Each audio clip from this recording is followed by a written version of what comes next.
아버지 하나님, 이 아름다운 시간에 주의 성령이 임재하셔서 모든 영혼들에게 아버지 하나님 살아계심을 증명하시옵고, 모든 영혼들이 주님을 기리는 아름다운 마음이 있어서 주님께 영광이라고 소리치게 하옵소서.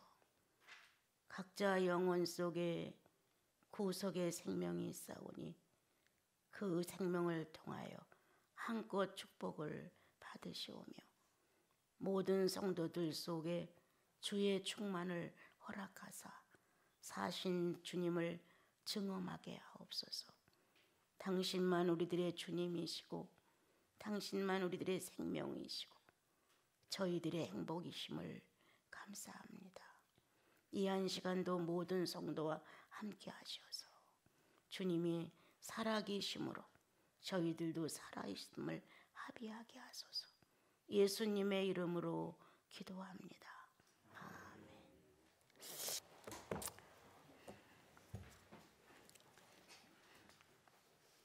요한복음 20장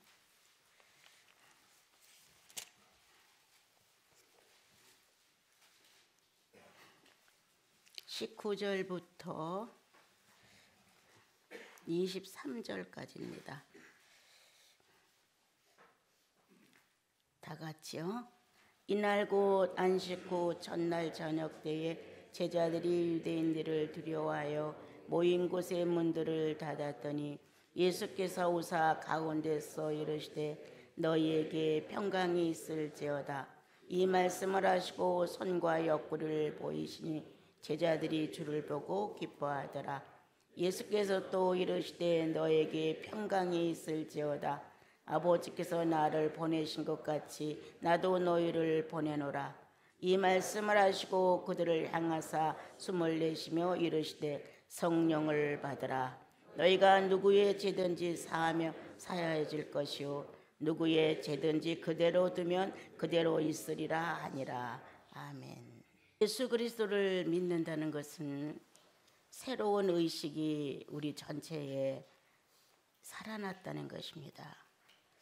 죽었던 너희를 살리셨다라고 주님이 말씀하신 것처럼 하나님에 대하여 무지했던 지식이 살아나고 신에 대하여 감각이 없던 마음의 의식들이 새롭게 살아나서 나라는 한 존재에 대한 관심이 생기고 다시 나와 더불어 함께 하신 그리스도의 구속에 대하여 새로운 마음이 생기면서 나와 여러분이 새로운 한 세계에 다시 한번 출현해서 사는 모습을 보게 됩니다. 지난 날에는 육체적인 삶, 물질적인 삶이 100%를 차지했다면 그리스도가 내 구주가 된 이후로부터는 그것보다는 내 마음에 어떤 작용이 움직이면서 하나님 아버지에 대한, 예수 그리스도에 대한, 주님에 대한 감각이 새로워지고 내 인생의 목표가 거기로 결정이 나게 됩니다. 그래서 육체는 여전히 변함없이 현실을 살아가지만 마음에 이 영의 생각이 나는 또 다른 한 세계를 가지고 있는데 그것은 바로 영원한 세계를 가지고 있다. 이렇게 새로운 의식을 가지고 살아가면서 불복종하며 살았던 나를 복종의 시간으로 만들어가는 삶의 현장이 됩니다.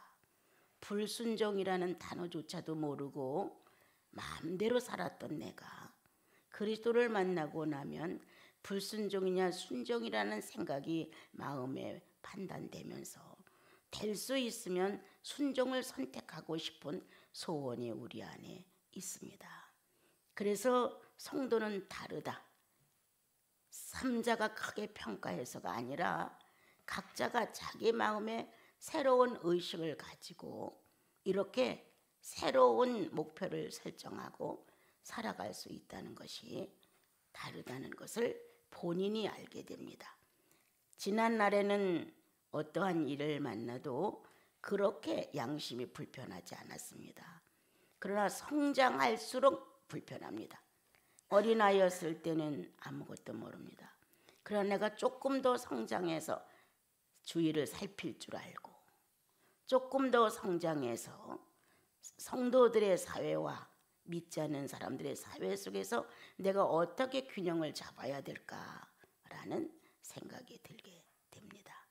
그래서 사람 앞에서의 불복종, 불순종, 그것보다는 내 영혼 안에 함께 하시는 성령님과의 관계에서 내가 복종하고 있는가. 이 복종을 강요에 의해서가 아니라 자기 인격을 통하여 자원하는 복종인가. 내 의지를 통하여서 주님께 자원하여 드리는 순종인가. 다시 삶을 살아가면서 그냥 순종은 자연화되었다. 이것을 옳고 그름을 뜻인가 아닌가를 내 안에서 정리하기보다는 이미도 많이 성장한 사람은 그 안에서 그냥 자연화로 이루어지게 됩니다. 이렇게 우리 안에는 선의 의식이 있는데 성부를 닮는 선의 의식, 성자를 닮아가는 선의 의식, 성령을 닮아가는 선의 의식이 있습니다. 그러나 구속이 확실하지 않고는 순종의 단어가 살아있지 않습니다. 영생을 확실하게 얻은 자 안에서 순종이라는 단어는 희열입니다. 순종이라는 단어는 아주 기쁨입니다. 순종이라는 단어는 평화입니다. 순종이라는 단어는 애정입니다, 여러분. 그래서 구속받은 자 안에서 주님이라는 존재는 내게 있어, 그리고 여러분에게 있어 이와 같이 지극히 아름다운 모습을 하고 우리들과 함께하고 계십니다. 오늘 내용을 들으면서 여러분, 우리는 타인이 아닙니다. 외인이 아닙니다. 하나님의 자녀입니다. 그것뿐입니까? 성장을 해가며 그리스도의 친구입니다. 점점 더 성장을 해가며 그리스도의 연인입니다. 점점 더 성장을 하여 자식을 잉태할 정도의 수준이 되면 그분의 신부입니다. 그리하여 영적인 자녀를 출생할 정도의 인격과 신성이 아름답게 규모를 갖추게 된다면 주님과 아내와 남편이라는 단어가 부끄럽지 않을 만큼 어울립니다.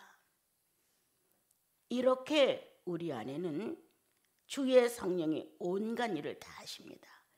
자녀의 역할을 할 수 있도록, 친구의 역할을 할 수 있도록, 연인의 역할을 할 수 있도록, 그리고 신부라는 역할을 할 수 있도록, 다시 아내의 역할을 할 수 있도록 성령은 장성한 그리스도께 맞는 한 여인을 취해서 이 땅에 아름다운 성가정을 이룩하시고 거기로부터 출생되는 새로운 생명들의 탄생을 보게 됩니다.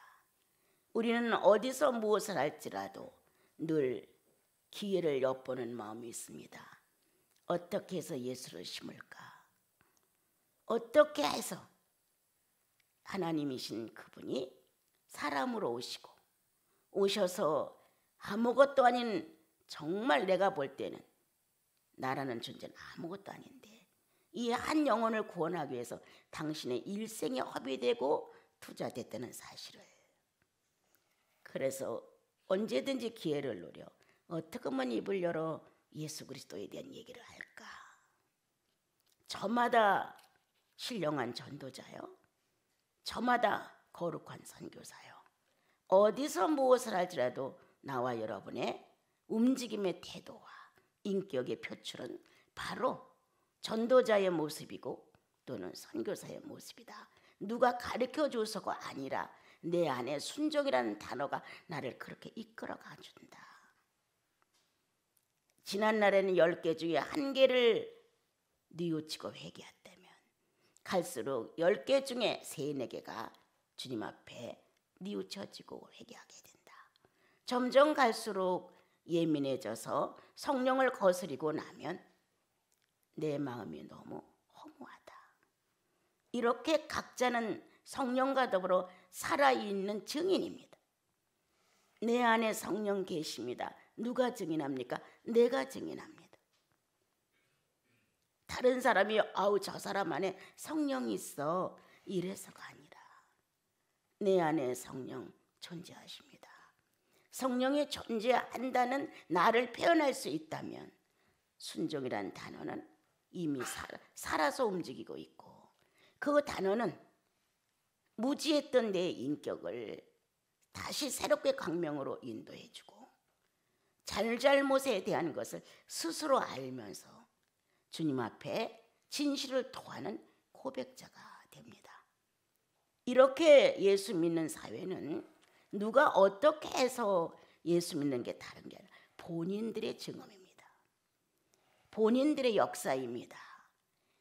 지난날 어렸을 때는 구속만 가지고 나사렛 예수 그리스도의 일생을 붙들고 어떻게 하면 예수를 닮아갈까라고 저마다 고민을 합니다.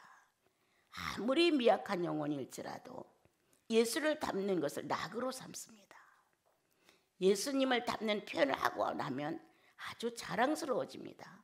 자신도 모르게 감사라는 단어가 툭 튀어나오면서 그 감사 속에 또 감격이 됩니다. 그렇게 나와 여러분은 새로운 사회가 영혼 속에서 이루어져 나가고 있음을 부인할 수 없습니다. 때때로 우리의 모양새가 어린아이 같다 할지라도 전체가 다 어린아이 같으냐? 그것은 아니다. 어떤 인격의 지체들이 부족함을 드러낼 때 그 면에서 연약하다고 느끼는 것이지, 한 면은 우수할 수도 있다. 우리 예수인들은 성령이 다 직접 역사를 하셔서 저마다 성령과 더불어 짝을 하고 살기를 소원하는 갈망이 있습니다. 여러분들이 좀 더 주님 안에서 진실해지면 삶 전체에 성령이 함께하고 있다는 의식이 살아나기 시작합니다. 이제 예수님을 억지로 닮으려고 강요를 하는 것이 아니라 우리는 실력도 없는 나에게 예수를 막 닮으라고 강요적인 마음을 품게 되면 어려워집니다. 그리고 정죄의식도 생기고, 그리고 어떨 때 한계에 이르면 안 돼, 이렇게 극단적인 표현을 하게 됩니다. 그런데 성령은 우리 안에서 탐욕하지 마라. 어린아이는 어린애의 아이다워야 한다. 죄의 본성으로 자란 우리들의 그 모습을 가지고 하루아침에 그리스도를 닮으려고 하는 것은 엄청난 탐욕이다. 성령이 이루시는 대로, 성령이 나와 여러분에게 지도하시는 대로 한 발 한 발 성장해 가는 모습 속에서 탈선이 없어야 한다. 잘 가다가도 어느 한 면에 도달하면 우리는 미끄러진다. 아차, 수렁에 빠질 뻔하였나이다.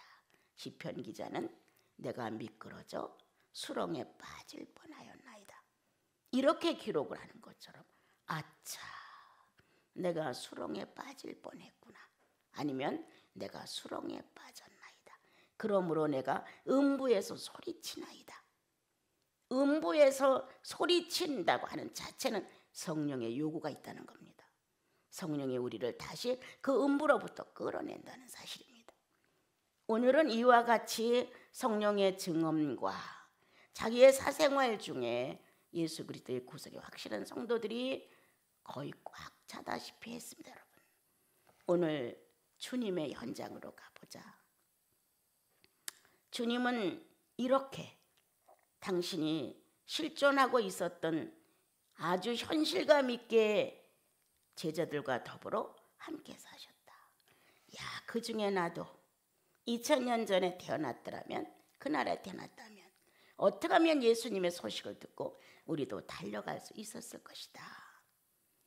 어느 사람은 인생의 허물을 깨닫고 야, 그렇게 훌륭한 분이 있대, 한번 만나볼까 하고 달려가는 사람이 있는가 하면 호기심에서 과연 그럴까?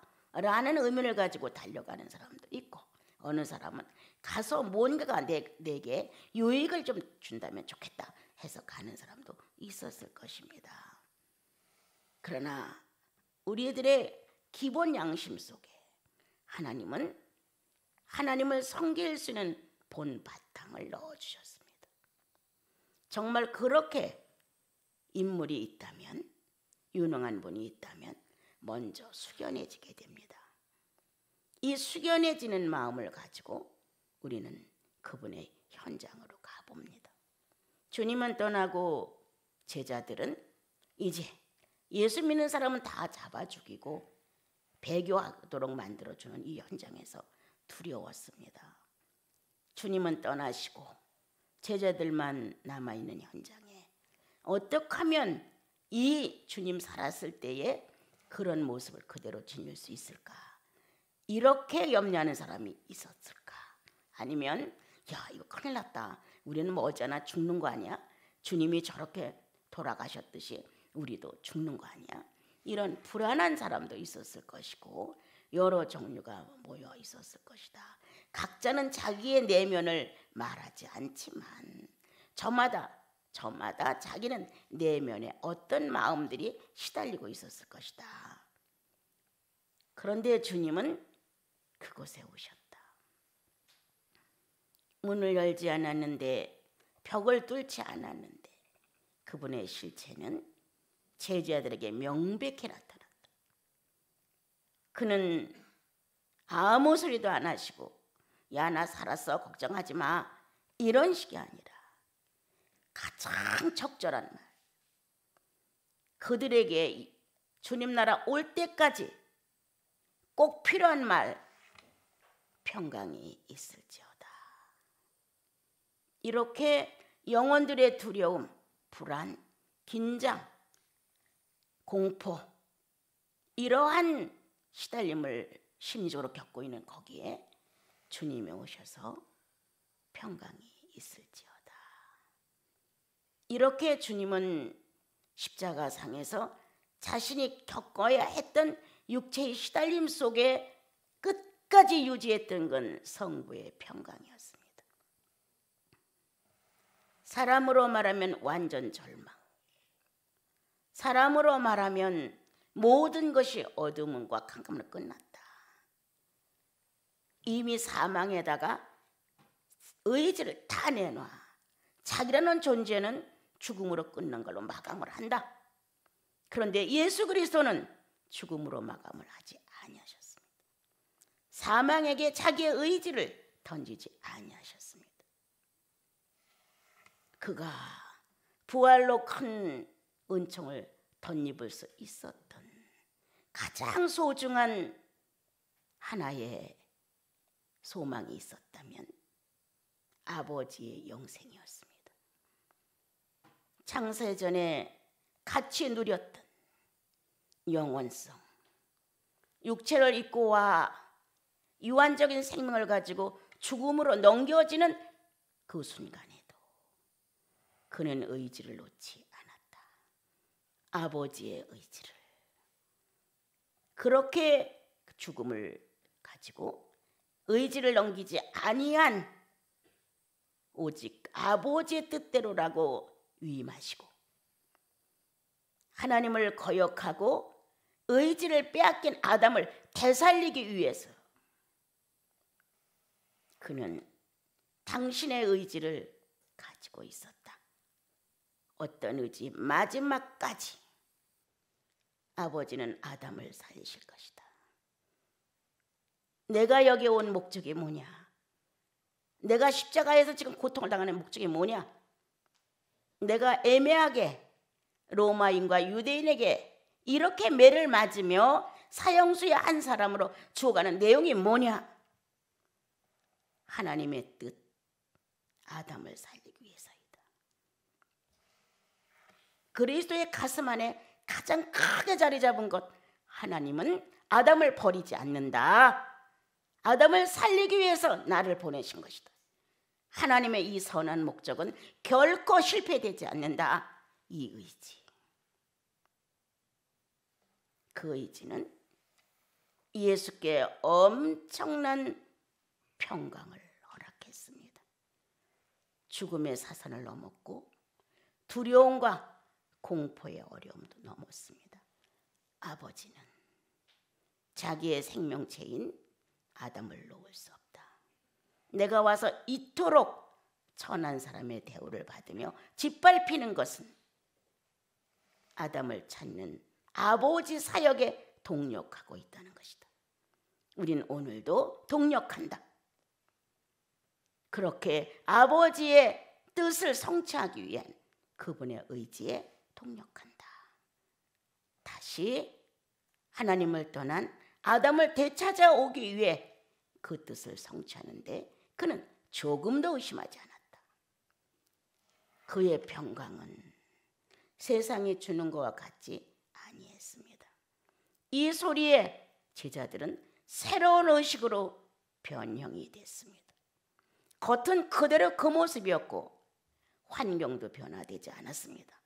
그러나 그리스도가 나타나셔서 평강이 있을지어다 하나님의 뜻을 성취하고 아담을 찾는다는 그 뜻에 포했던 함께했던 이 놀라운 의지가 성도들에게 모인 제자들에게 엄청난 의식을 바꿔주었습니다. 아무도 빼앗을 수 없다. 누가 그리스도의 평강을 빼앗을 것이냐? 누가 하나님의 평화를 차지할 것이냐? 아무도 못한다. 두려움에 떨었던 그들, 앞으로 미래가 어떻게 될지 모르는 불안정한 그들의 마음 앞에 평강이 있을지어다. 엄청난 능력이었다. 제자들이 다시금 용기를 얻어 하나님의 거룩한 뜻에 동참하는 사역자로서의 모습을 다시 찾을 수 있도록 주님은 그들의 가슴을 새롭게 하셨다. 가서 제자를 삼아 예수 그리스도를 전파할 것을 다시 그분은 평강이 있을지어다 또 축복하시고 성령을 허락하셨습니다. 겉으로 육체의 만남 속에서 움직일 수 있는 것은 그리스도가 물체적인 면에서 움직이는 것이지만 사람의 내면 속에서 함께 영원히 살 수 있는 것은 성령이 아니면 안 됩니다. 여러분들이 생활을 하다 보면 마음이 움직여지지 않으면 안 된다는 사실을 많이 알게 됩니다. 그러나 그것은 얕은 사람들의 육체의 모든 기관을 움직일 수 있는 얕은 마음이고 조금 더 성령이 개입하신 활동적인 면을 의식할 수 있는 것은 심령의 세계입니다. 다시 한번 성령이 독립적으로 나의 무엇과 관계없이 내 영을 독점하시는 순간이 있습니다. 영으로입니다. 영으로. 마음의 한 계단을, 심령의 한 계단을 좀 더 아무것도 없는 영 자체의 본체를 이렇게 세 가지 면에서 우리가 지금 주님을 만난다면 어느 분은 마음 정도에서, 어느 분은 심령 정도에서, 어느 분은 영 자체에서 관통을 할 것이다. 평강이 있을지어다. 성령과 함께 해야 한다. 이러한 내용이 우리 안에 전달됐을 때 이 영향은 엄청 다르다. 마음으로 잠깐 그런 능력이 비춰진 사람, 심령으로 조금 더 분량이 많이 전달된 사람, 아무것도 없이 영 자체에서 이미 하나님의 본체이신 예수 그리스도와 내 안에 충만해진 상태, 이거는 엄청 차이가 있습니다. 여러분, 평강이 있을지어다 어떻게 받은 것일까? 누구의 입장에서 받은 것일까? 본인의 입장에서 거의 받는다. 그러나 영으로 직접 간통되는 영혼은 본인의 입장에서 받지 않는다. 누구의 입장에서? 주님의 입장에서 받습니다. 흔들리지 아니하시고 제자들과 로마인과 유대인 앞에서 벌레처럼 짐승처럼 취급을 받고 비참하게 죽어간 그 예수 그리스도가 하나님의 뜻을 성취하기 위해서 끝까지 아담을 찾아내고자 하시는 하나님의 거룩한 사역에 그리스도가 희생물로 들어가는 그 놀라운 의지는 모든 성도에게 수준만큼 전달된다. 수준만큼. 거기에 12명의 제자가 있든 11명이 있든 20명이 있든 그 외에 더 많이 있든 상관없다. 평상시에 우리들의 삶이 주님에 대한 그리움, 주님에 대한 현실, 이러한 것이 얼마만큼 그분을 존중하고 경외하고 사랑하느냐에 따라 오늘 그 말씀 평강이 있을지어다 마음으로 알았다 반짝 세일은 할 수 있다. 순간 기쁘고 충만한 것 같을 수 있습니다. 그래서 랄랄라가 나오고 얼굴이 색이 돌고 뭔가 능률적으로 하는 것 같은 마음이 나오지만 얼마 못 갑니다. 또 그와 같은 절망적인 사건이 오게 되면 언제 그랬더냐 하고 또다시 좌절합니다. 그러나 이것을 조금 넘은 주님의 성도들, 심령 안에서 육체의 어떤 의식을 부담으로 느끼지 않을 정도의 수준이 심령으로 들어가는 겁니다. 거기에서 주님의 평강이 있을지어다 라가 정말 심령선까지 와서 그 영혼이 기대하고 바라고 믿는 자기의 구주 예수 그리스도의 평강이 심령으로 침투해 들어온다. 말한다. 나는 나를 잊을 뻔했었다. 내 의식을 찾을 수 없을 만큼 그분의 평강이 있을지어다라는 말 한마디가 내 안에 전율로 다가왔다. 참 다릅니다, 여러분.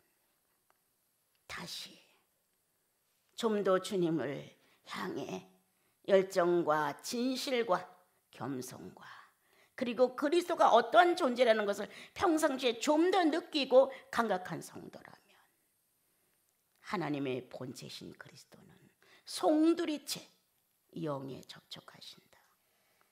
당신의 사신 현실을, 당신이 만난 많은 것들을 다시 살아난 부활의 능력으로 생명체로 그 안에 임재하신다. 그 영혼의 터전은 당신의 부활로 꽉 채우며 그러한 성도는 이미 자기 영혼 안에서 현실 자체가 살아있다는 사실을 갖는다. 우리는 한순간 몸 밖에 있었는지 몸 안에 있었는지 모릅니다 라는 것이 아니라 나는 그분과 함께 있다. 나는 그분과 함께 있었다가 아니라 나는 그분과 함께 있다. 이렇게 현존의 능력을 영혼 안에서 경험한 성도는 이유가 없습니다. 많은 말이 없어집니다. 그냥 그 현존 속에서 일이 이루어져 가는 것을 주님의 범사로 인정하면서 나를 통하여 그리스도를 통하여 사역이 완성된 것처럼 이제 이 작은 내 영혼을 통하여 하나님의 사역이 완성된다. 성령의 사역이 완성된다. 그리스도의 사역이 완성된다. 평강이 있을지어다라는 축복 속에 이미도 한 사역이 완성되어 가고 있는 것이다. 현실을 보고 벌벌 떨고 두려워하고 노심초사 어떻게 살까?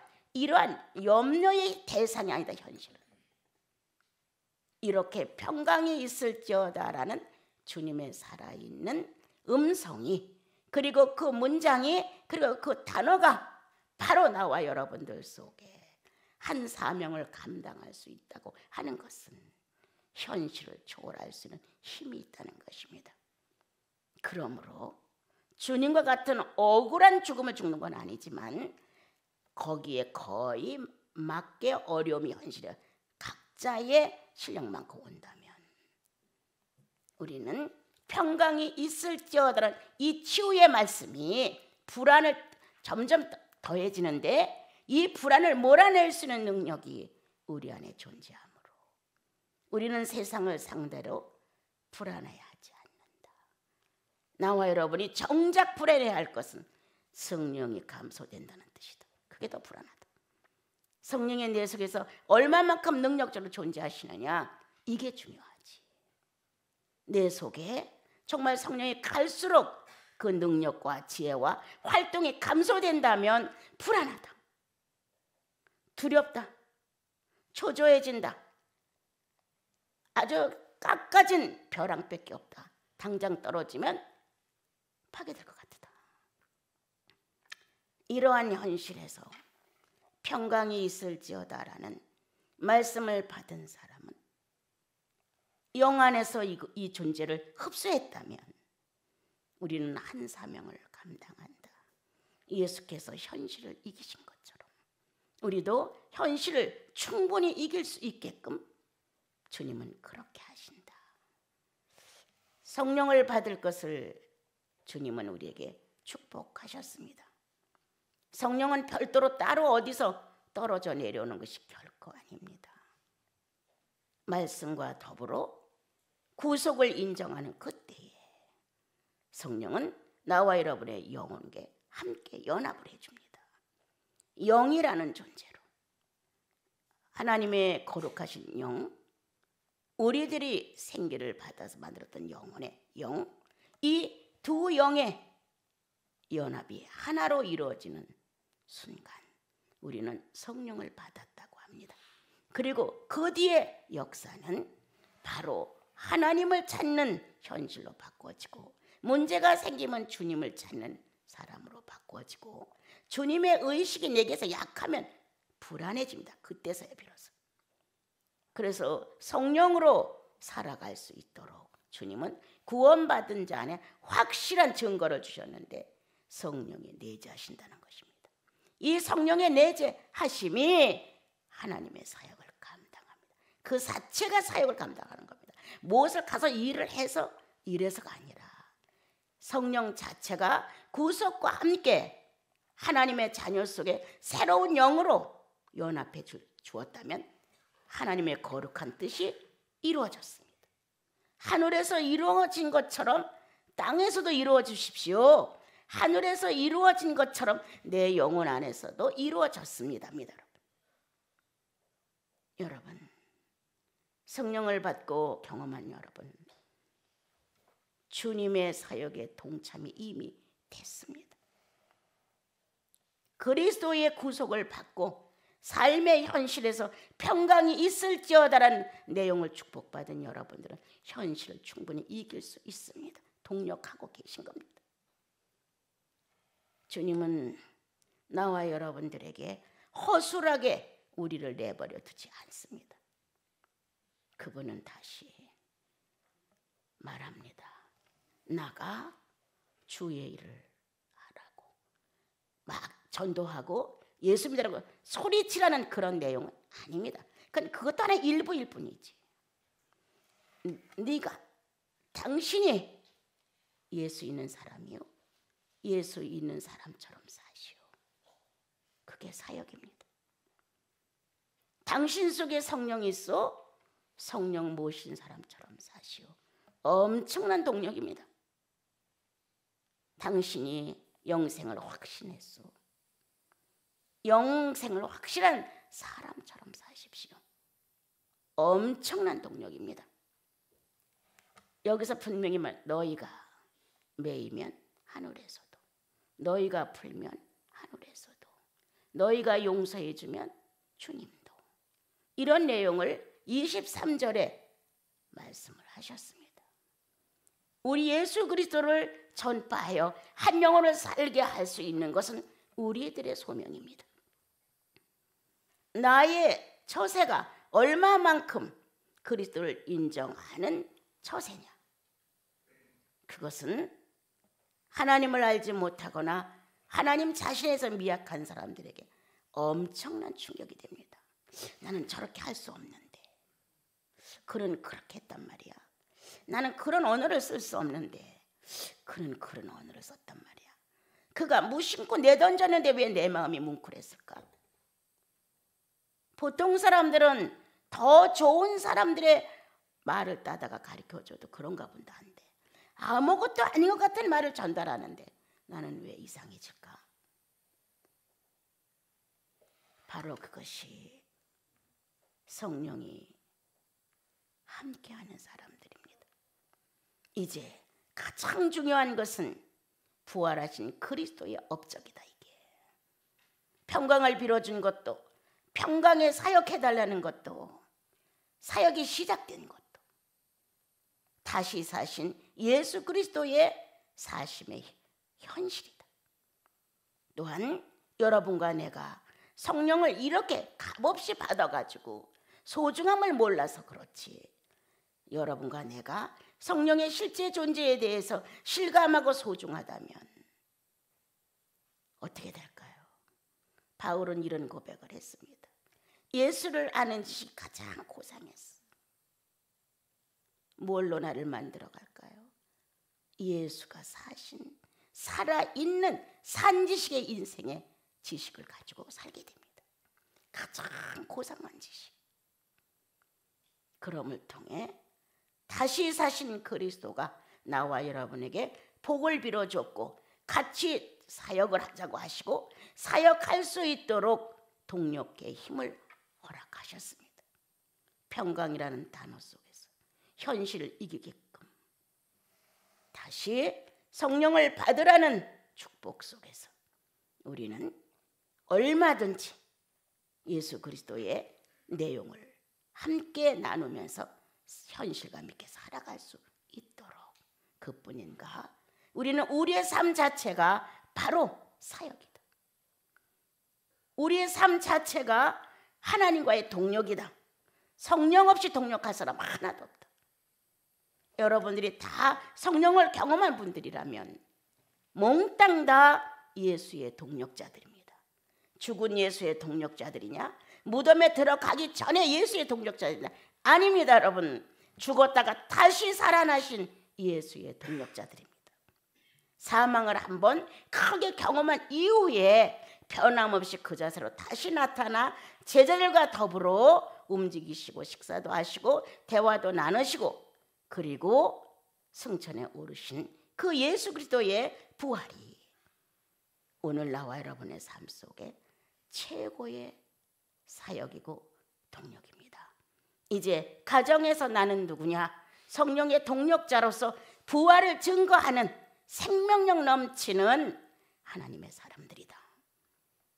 한 가정의 남편이냐 아버지냐, 얼마만큼 부활의 능력을 사용하며 사느냐, 어머니냐 아내냐, 얼마만큼 그리스도의 부활하심에 동참한 사역자로 한 가정을 바로 이끌어가느냐. 자녀들도 마찬가지. 이 부활의 능력을 갖고 사는 엄마 아버지의 거룩한 동력 속에서 이 아들 딸들도 동일한 것을 유전받는다. 어떤 상황 속에서도 기도하자. 어떤 상황 속에서도 주님이 살아계시다. 어떠한 문제를 만나도 성령이 존재하지 않니? 이렇게